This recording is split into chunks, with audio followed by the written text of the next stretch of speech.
Mexican consulate. How many of you speak only English? Everyone speaks Spanish? No. So, should we carry on in English or Spanish? What do you prefer? Español. ¿Español? Sí, levante aquí la mano quien no entiende español. No,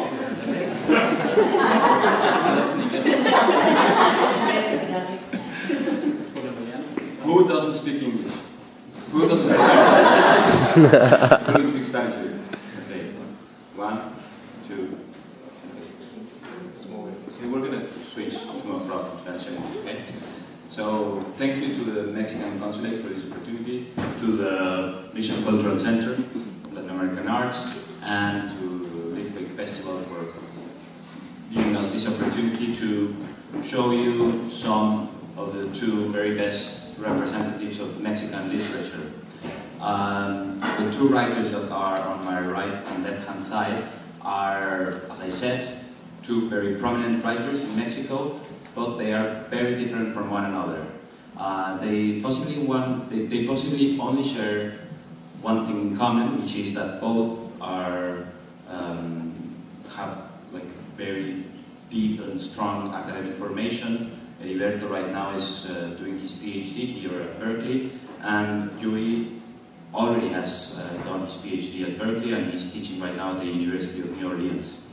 Heriberto has written in many different genders. He's written poetry, he's written essays, he's a literary critic, he's a regular columnist in a newspaper called Milenio in Mexico. He's written fiction as well, and he's written also some books that have been written originally in English.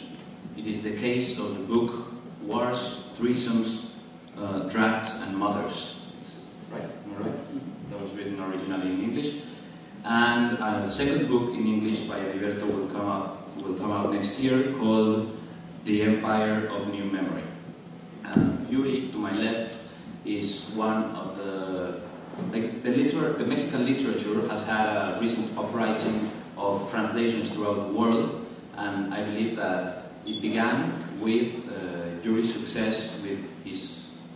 Which one was the first that got translated? The first or the second one? Rabasa. With his first novel that was originally published in 2004 by a Mexican governmental publishing house called Tierra Adentro, and then it was republished by a Spanish independent publishing house called Periférica, which is one of the very, very best independent publishing houses in the Spanish language. And with that, when the Spanish publishing house called Periférica republished Trabajos del Reino, Yuri had an immediate impact in Europe, in Spain, and it got translated into the French language, into the German language, into the Italian language, and it's going to get translated into the English language as well, right? Okay, so correct me if I say something silly. Yuri as well has published short stories, and he founded a literary magazine called El Perro, and well, that's pretty much it. So what we're going to do right now is they are both going to read passages of the works in Spanish and in English. We're going to take turns so you don't get too tired. We're going to do it in 5-minute shifts. Is that okay? No? I would prefer the entire Spanish section, and then maybe... Okay, so you're going to go through the whole lot of the Spanish section? Like 10 minutes. Okay, that's all right. So we're going to do some readings, and then afterwards we're going to have a little conversation about some important topics around the Mexican literature and their respective works. So, wanna begin? Okay.